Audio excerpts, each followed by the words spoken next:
सबसे पहले बात करें तो अभी जिलाधिकारी द्वारा आपका जो पेपर है उसको अभी कैंसिल कर दिया गया है स्कूटनी के बाद।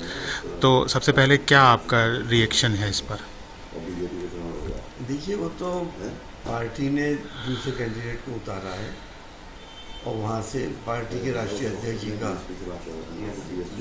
लेटर आ गया, तो जाहिर सी बात है हमारा पेपर तो निरस्त हो गई। सिंबल निरस्त हुआ है, पेपर निरस्त नहीं। अब क्या स्ट्रेटजी होगी सांसद जी आगे?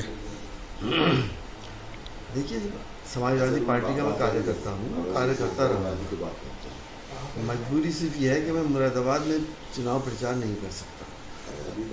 बाकी जहाँ भी पार्टी चाहेगी मैं वहाँ पे प्रचार करूँगा।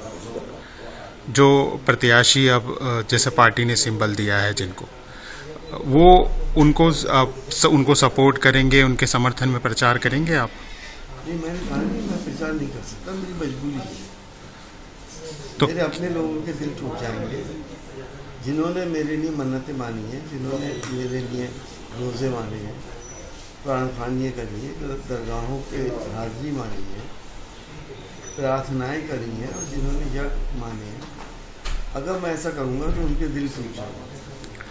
तो क्या लगता है इस पूरी जो रामपुर में भी इसी तरीके से हुआ है, रामपुर में भी 2 प्रत्याशी द्वारा नामांकन अभी किया है, स्कूटनी वहाँ चल रही है, तो क्या कहना चाहेंगे इस पर?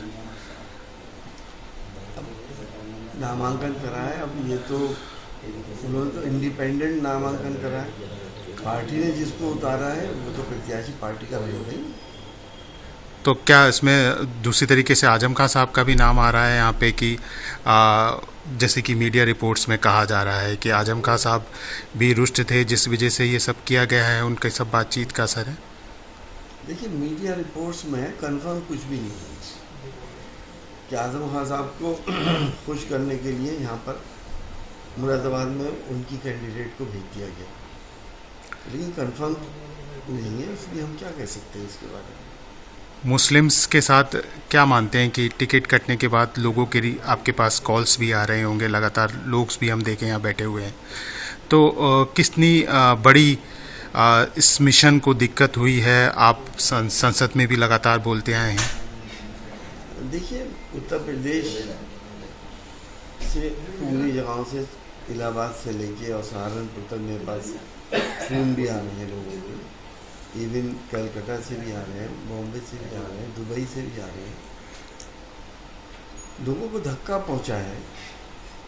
मैंने मुस्लिम सियासत, क्या मैं ये नहीं कह रहा कि मैं मुस्लिम सियासत ही कर रहा हूँ, मैं मुसलमान क्योंकि सबसे ज़्यादा इस वक्त टॉर्चर्ड है उसकी आवाज़ उठाता हूँ, उसकी इंसाफ की बात करता हूँ, और चाहे वो मुसलमान हो, चाहे वो आदिवासी हो, चाहे वो दलित हो, चाहे हिंदू भाई हो, जहाँ पे भी कोई टॉर्चर होता है तो मैं आवाज़ उठाता हूँ। वो मैं उठाता रहूँगा, आप लोगों के माध्यम से उठाता रहूँगा। सिर्फ पार्लियामेंट ही थोड़ी कोई प्लेटफॉर्म है। तो बड़ा जो तैयारी थी वो सब किस तरीके से समाजवादी पार्टी को आप मानते हैं कि लॉस है? देखिए, समाजवादी पार्टी या इंडिया गठबंधन के फेवर में जनता है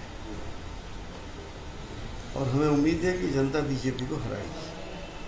समाजवादी पार्टी के आपने कहा कि कार्यकर्ता हैं, अब आप पुराने कार्यकर्ता हैं, तो प्रत्याशी को क्या कहते हैं कि कितने प्रतिशत समर्थन मिलने का, जो लोग आ रहे हैं, कितने प्रतिशत समर्थन उनको रहेगा और किस तरीके से पूरी चुनाव रहने वाला है? क्या स्ट्रेटजी रखनी चाहिए, चूँकि आप कार्यकर्ता हैं समाजवादी पार्टी के, आप बता रहे हैं?